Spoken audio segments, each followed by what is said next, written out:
제가 중학교 1학년 때 한문 선생님이 어느 날은 너희들 이름을 한자로 써가지고 한 사람씩 가지고 나오라고, 선생님 의자에 앉아 계셨고 우리는 우리의 이름을 한문으로 써서 선생님한테 갖다 드리면 그걸 보고 선생님이 우리 이름 뜻을 설명해 주신 거예요. 한 사람 한 사람. 저는 준경이라는 이름을 써서 갔더니 너는 탁월한 빛이라고. 그게 마치 축복해 주는 것처럼 우리 모두가 다 그렇게 내 이름이 이런 뜻이었구나 하는데 그 뜻을 풀어서 말해주니까 준경이라고 말할 때는 아무 생각이 없었는데 선생님이 네 이름 뜻은 탁월한 빛이야, 뛰어난 빛이야. 이거 봐, 해도 있고 불도 있잖아, 경 속에 얼마나 빛나겠어. 이런 식으로 설명해 주신 것이 아직도 선명하게 기억이 납니다. 여러분 이름 뜻을 이렇게 풀어서 말해보면 그것이 축복이 되는 것 같습니다. 너는 그렇게 살아가라고 우리 이름을 풀어주면서 어떤 하나님이 주시는 복을 이렇게 설명해 줄 수도 있을 것 같습니다. 오늘 2절에 보면 하나님께서 예루살렘을 새로운 이름으로 부르신다고 말씀하십니다.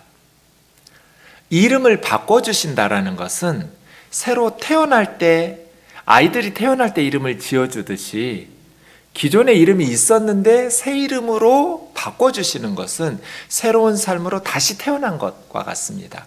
단순히 이름만 바뀌는 것이 아니라 하나님께서 이름을 바꿔주실 때는 그 사람의 모든 것이 새롭게 태어나는 것입니다. 예컨대 야복강가에서 야곱이라는 이름을 하나님은 이스라엘이라는 이름으로 바꿔주셨습니다. 야곱이라는 이름은 발 뒤꿈치를 잡고 나왔기 때문에 쌍둥이 형 에서의 발 뒤꿈치, 발 뒤꿈치라는 뜻입니다. 좋은 뜻 아닙니다. 사기꾼, 속이는 자, 그런 의미입니다. 앞서가는 사람을 뒤에서 걸어서 넘어뜨리고 짓밟고 가는 그런 사람. 근데 하나님께서 이스라엘, 사라라는 말이 씨름하는 거거든요. 엘은 하나님이니까요. 하나님과 씨름하는, 다른 사람 눈에서 피눈물 흘리도록 사기치고 그렇게 착취하고 빼앗고 못된 짓 하면서 살지 말고 하나님하고 씨름하면서 살아라. 하나님께 구하고 울고 기도하고 하나님을 붙잡고 매달리면서 복을 받아라. 이름을 바꿔주시는 것은 야곱의 삶을 바꿔주시는 거죠. 그동안 네가 야곱처럼 살았다면 이제 다시는 그렇게 살지 마. 이제는 이스라엘처럼 살아. 나도 그러할 터이니까. 아브람이라는 이름을 아브라함, 사레라는 이름을 사라, 이렇게 바꿔주실 때마다 하나님께서 그의 삶을 새롭게 태어나도록 인도하신다는 것이니까요. 오늘 본문에 하나님의 입으로 예루살렘 시온을 새 이름으로 부르시겠다고 말씀하시는 것은 하나님의 백성들의 삶이 새롭게 태어난다라는 것을 말씀하고 있습니다. 그럼 옛날 이름과 새 이름이 있을 거잖아요. 옛날 이름이 뭐였는데요? 4절에 나옵니다. 다시는 너를 버림받은 자라 부르지 아니하며 다시는 내 땅을 황무지라 부르지 아니하고 오직 너를 헵시바라 하며 내 땅을 뷸라라 하리니. 폐허가 된 황무지였던 너희 땅이, 이것은 지금 절망적인 상황이거든요. 나라가 망했어요. 예루살렘이 어떻게 되겠어요? 다 불타버렸어요. 성전도 불탔고 집들도 다 허물어지고 불타버렸어요. 버림받았어요. 하나님께 버림받았고 열방에게 버림받았어요. 아주바, 쉐마마였어요. 절망적인 현실 속에 있는 그들에게 하나님께서는 이제 다시는 너희를 아주바, 쉐마마라고 부르지 않을 거야. 그럼 뭐라고 새 이름으로 불러주시는데요? 헵시바, 뷸라 이렇게 부를 거라는 거예요. 헵시바라는 것은 두 단어인데요. 헵치바예요. 그 바로 다음에 여호와께서 늘 기뻐하실 것이며, 기뻐하다라는 동사가 하페츠예요. 하페츠. 그 명사 기쁨이 되면 헤페츠예요. 근데 헤페치가 되면 나의 기쁨이에요. 그래서 헤프치 하면 나의 기쁨, 바하는 그녀 안에, 그의 안에, 나의 기쁨이 그녀 안에 있다. 이게 헵시바예요. 다시는 너희를 아주바, 버림받은 자, 쉐마마, 폐허가 된 황무지, 황폐한 자, 그렇게 부르지 않을 것이다. 이것은 단순히 이름만 바꾸는 게 아니에요. 다시는 너의 인생을 그렇게 비참하게 살도록 내가 놔두지 않을 거야. 새 이름으로 하나님께서 불러주실 거야. 에프츠바, 나의 기쁨이 네 안에 있다. 뷸라, 나는 너와 결혼한 자, 너는 나와 결혼한 자와 같을 것이다. 이렇게 새 이름으로 하나님께서 불러주신대요. 네. 놀라운 선물, 은혜죠. 이것이 이스라엘과 예루살렘을 향한 하나님의 계획이에요. 이 일을 위해서 우리는 지난 2주 동안 고난받는 여호와의 종의 사역을 보았어요. 하나님께서 하나님의 백성들을 이렇게 새 이름으로, 그들의 삶을 축복의 삶으로, 은혜의 삶으로 변화시키는 과정은 저절로 이루어진 게 아니라 고난받는 의로운 종이 하나님의 백성들을 위해서 생명을 바쳤기 때문이에요. 고난받는 의로운 종의 희생과 헌신 덕분에 하나님의 백성들의 삶이 버림받거나 폐허가 되지 아니하고, 그런 절망적인 삶이 하나님께서 다시 새롭게 회복시켜 주시겠다는 것이죠. 1절을 보십시오. 나는 시온의 의가 빛같이 예루살렘의 구원이 횃불같이 나타나도록 시온을 위하여 잠잠하지 아니하고 예루살렘을 위하여 쉬지 않을 것이다. 여기서 나가 누구인지 의견이 분분해요. 크게 3가지인데요. 하나님이라고 볼 수도 있고요. 그러나 하나님께서 이렇게 회복시켜 주실 때까지 잠잠하지 않을 거라고 말씀하셔도 좋고요. 선지자라고 해석하는 성경학자들도 있어요.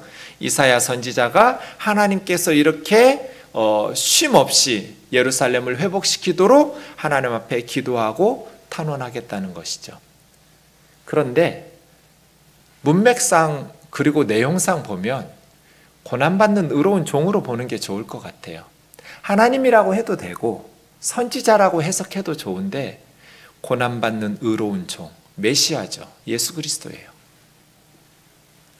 예수 그리스도께서 우리를 위해서 목숨을 바쳤던, 자기 생명을 버렸던 고난받는 의로운 종은 시온의 의라고 말한 게 이제 2절에 보면 공의라고 나와요. 정의, 공의 이렇게 번역한 건 둘 다 체데크예요. 의가 빛같이. 그러니까 지금 하나님의 백성들이 깜깜한 암흑인 거잖아요. 절망적인 상황이에요. 버림받았어요. 황무지예요. 앞이 보이지를 않아요. 칠흑 같은 어둠이에요. 그런데 빛과 같이 횃불처럼 타올라서 어둠을 몰아내게 하시겠다는 거잖아요. 시온의 의, 하나님의 백성들의 의가 빛과 같이 예루살렘의 구원, 예수아예요. 예루살렘이 구원받은 그 구원이 횃불처럼 나타나도록 잠잠하지도 않을 것이고 쉬지도 않을 것이다. 침묵하지도 않을 것이고 게으르게 굼뜨지도 않을 것이고, 열정을 가지고 시온의 의가 빛처럼 예루살렘의 구원이 횃불처럼 드러날 때까지 멈춤 없이 고난받는 여호와의 종 메시아이신 그분이 우리를 위해서 일하시겠대요. 그럼 어떻게 되겠어요? 2절처럼 되겠죠. 이방 나라들이 너의 공의를, 시온의 의를 보게 될 거예요. 뭇 왕들이. 그러니까 하나님의 백성들끼리 모여가지고 우물한 개구리처럼 우리는 의로와 우리는 하나님의 영광이 있어 이렇게 말하는 것이 아니라, 다른 나라 사람들이, 하나님을 몰랐던, 예루살렘의 멸망을 보면서 조롱하고 비웃던 이방의 왕들이, 열방의 나라들이 예루살렘의 공의와 구원의 모습을 보면서 영광스럽게 변하는 모습을 보게 될 거라. 그렇게 새 이름이에요. 너희 삶이 깜깜한 암흑 속에서 버림받은 자 같고 황무지와 같던 너희들이 다시 공의와 구원으로 영광스럽게 변하게 될 것이다. 너의 삶이 지금은 암흑처럼 보이는 것 같지만 내가 빛으로 너를 회복시켜 줄 거야. 너는 여호와의 손에 아름다운 관, 내 하나님의 손에 왕관이 될 거야 라고 말씀하시는 거예요. 주님이. 대개 왕관은 머리에 써야 되는데 하나님 손에 지금 들려 있는 거죠. 구원받은 하나님의 백성들이 더 이상 열방에서 멸시받는, 천대받는 그런 천덕꾸러기가 아니라 하나님 손에 들려있는 아름다운 면류관, 왕관처럼 소중하고 존귀한 면류관처럼 하나님께서 붙으실 거라는 거예요. 호세아 2장 19절과 20절에 보시면 내가 너에게 장가들어, 장가든다는 말 3번이나 반복하세요. 여기서 나는 하나님이시거든요. 그런데 우리가 호세아서 알듯이 호세아가 하나님이거든요. 하나님을 상징하는데 호세아의 아내인 고멜은 이스라엘 하나님의 백성들을 상징하고요. 그 고멜이라는 여인이 그렇게 사랑받을 만한 정숙한 여인이 아니에요. 애 셋 낳고 버리고 바람나서 남편과 애들 버리고 떠나는 그런 여인이니까요. 그럼에도 불구하고 하나님께서 내가 너에게 장가들어 영원히 살되 공의와 정의와 은총과 긍휼이 여김으로 너에게 장가들며 진실함으로 너에게 장가들어. 이건 혼수품이에요. 하나님께서 엄청난 혼수품을 준비해서 신랑 대신 하나님이 고멜 같은 신부에게 결혼해서 장가들겠다고, 무슨 장가가지 못해서 안달난 노총각 같이 말씀하세요. 하나님이 저와 여러분하고 결혼하고 싶어가지고 나는 너희와 장가들어 영원히 함께 살고 싶어. 아무개야, 나는 너와 영원히 함께 살고 싶다.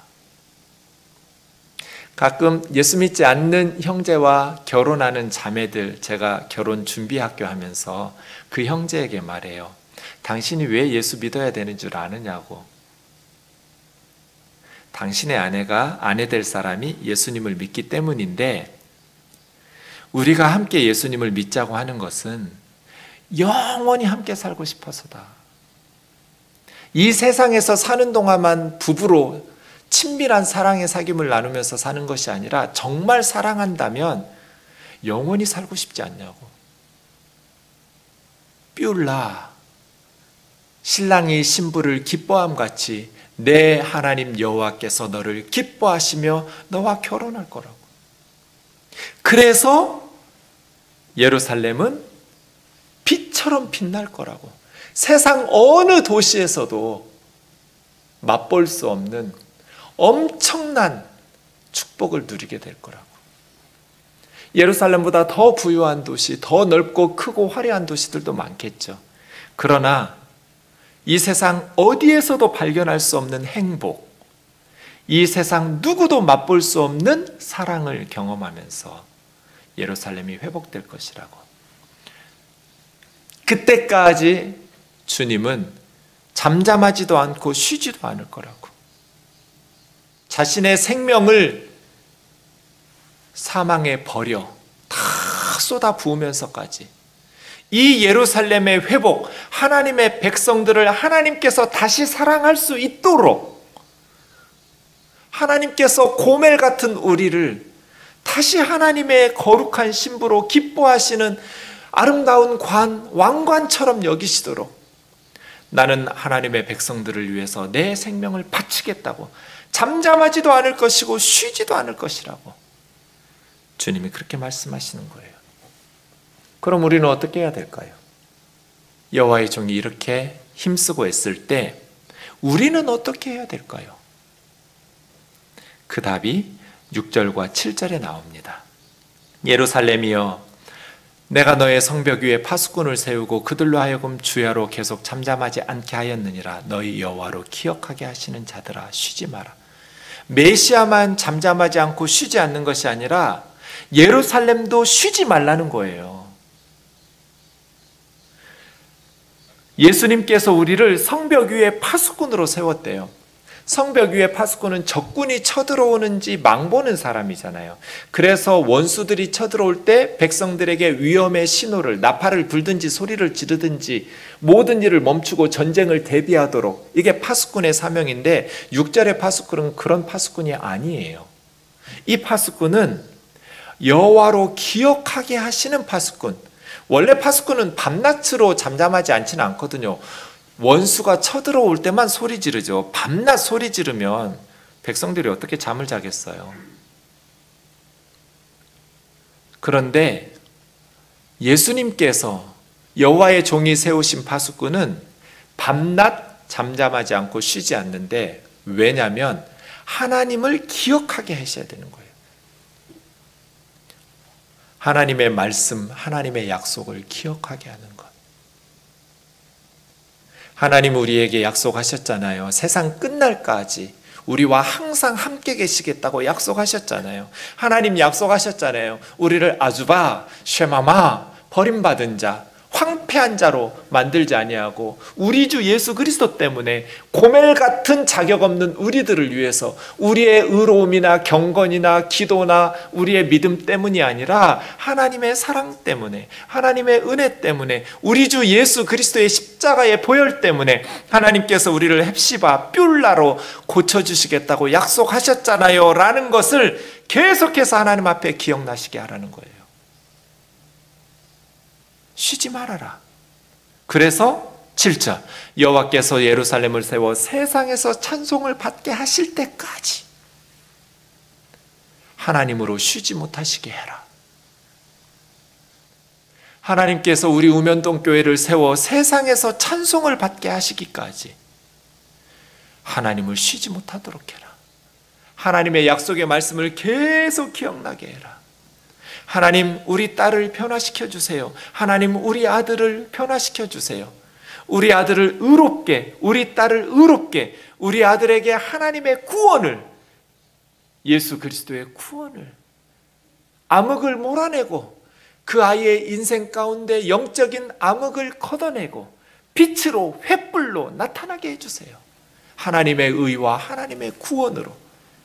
그래서 하나님께서 기뻐하시는 하나님의 손에 들린 아름다운 왕관처럼 우리 아이들의 삶을 변화시켜 주세요.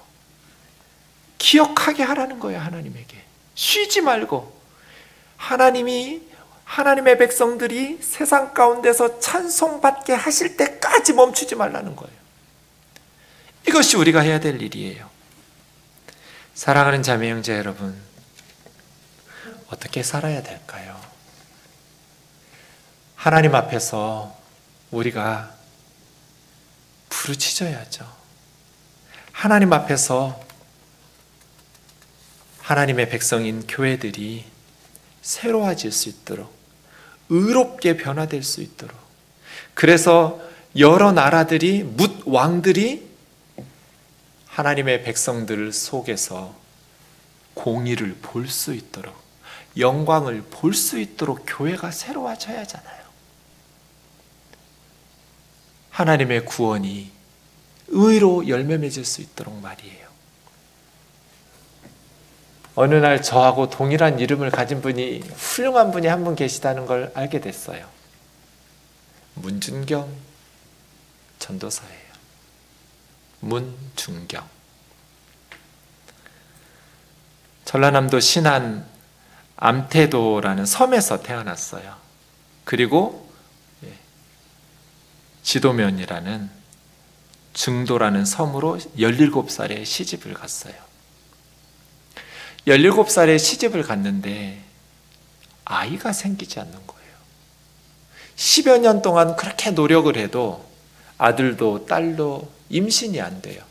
그 시절에 결혼한 여인이 아이를 낳지 못한다는 것은 엄청난 고통스러운 일이에요.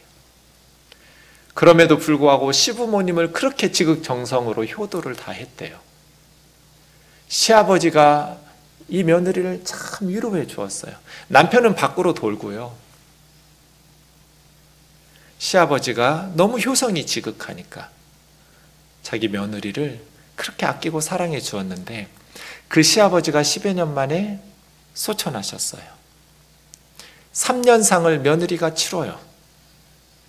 그렇게 3년상을 치르고 나서 자기 남편을 설득해서 재혼하게 해요. 소복진이라는 여자에게 문준경 전도사가 직접 결혼을 시켜서 남편에게 아이를 낳아야 되니까. 그래서 그 둘째 부인하고 남편은 살림을 차려서 살고 자기는 혼자 사는 거예요. 그러다가 목포에 오빠 있는 곳으로 와서 혼자 싹바느질 하면서 외롭게 늙어가고 있었어요. 어느 날 손님 중에 한 분이 이 문중경 전도사에게 전도를 했어요. 예수 믿으라고, 나랑 같이 교회 다니자고.